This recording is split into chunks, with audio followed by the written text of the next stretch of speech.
Ngutang, saya ngutang tapi sampai 8.000 triliun, mikir nggak anak cucu yang nanggung? 02 mana mikir ke situ.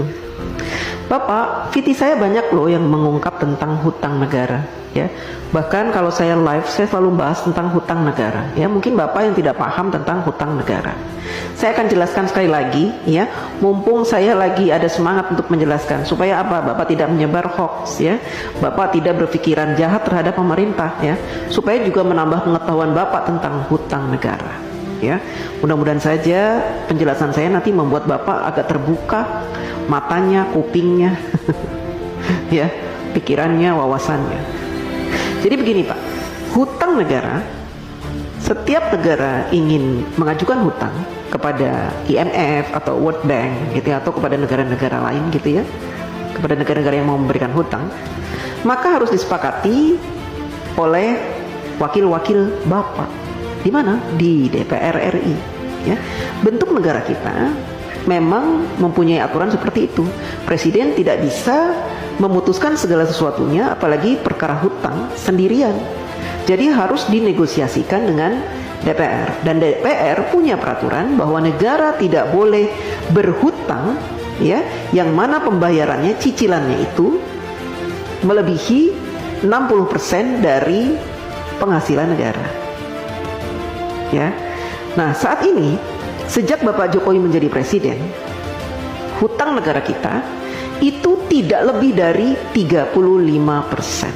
Artinya jauh di bawah batas maksimal berhutang yang ditentukan oleh DPR RI, yaitu 60%. Artinya apa? Kita masih berada di ambang aman, ya. Dan saat ini Indonesia terkenal sebagai negara yang hutangnya sedikit dibanding dengan Jepang, Amerika yang sampai 200% dari PDB-nya, Jepang sampai 210%, kemudian negara-negara lain, ya, bahkan tetangga-tetangga kita, Singapura, hutangnya itu banyak Pak. Berbeda dengan kita hutangnya sedikit. Beberapa tahun yang lalu Bapak Jokowi juga sudah melunasi hutang warisan sebanyak 7.000 triliun. Bapak heran kan dari mana uang 7.000 triliun itu? Kok Pak Jokowi bisa membayar? Karena Bapak Jokowi selama ini melakukan penghematan pengeluaran APBN. Dengan cara apa?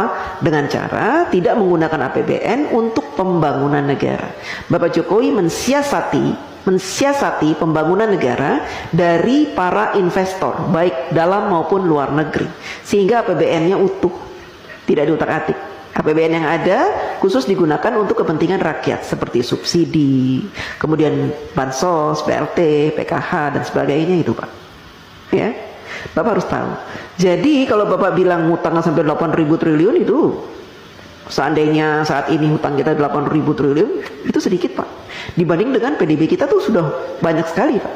Itu jumlahnya cuma 35% dari penghasilan kita, penghasilan negara maksudnya. Ya Pak, jadi masih di ambang batas wajar. Anak cucu kita nanggung? Tidak Pak, dulu juga gitu. Katanya Pak Harto berhutang banyak sampai 20.000 triliun, nanti anak cucu nanggung. Saya tidak merasa menanggung. Saya sudah dewasa, sudah besar, sudah tua, setua ini, tidak pernah saya merasa menanggung beban hutang negara. Tidak.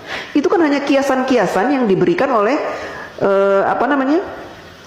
orang-orang yang membenci pemerintah. Ya, jadi mereka membuat rumor-rumor seperti itu supaya apa? Supaya kita membenci pemerintah, kan gitu.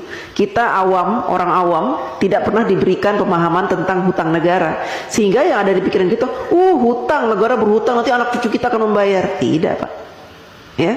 Selama pemerintahan itu baik, memberikan kesejahteraan kepada kita, memberikan gaji UMR yang pantas, ya, kemudian memberikan peluang-peluang untuk usaha sehingga kita punya penghasilan setiap bulan, dan memberikan lowongan-lowongan pekerjaan yang sangat banyak, maka kita tidak terbebani oleh hutang negara Pak, ya.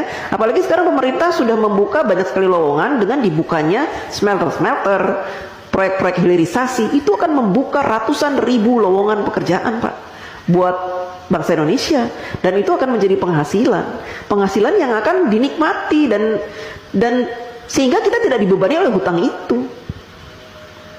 Hutang negara tidak dibebani Pak. Jadi Bapak jangan sok tahu, ya. Jangan sok tahu, oke?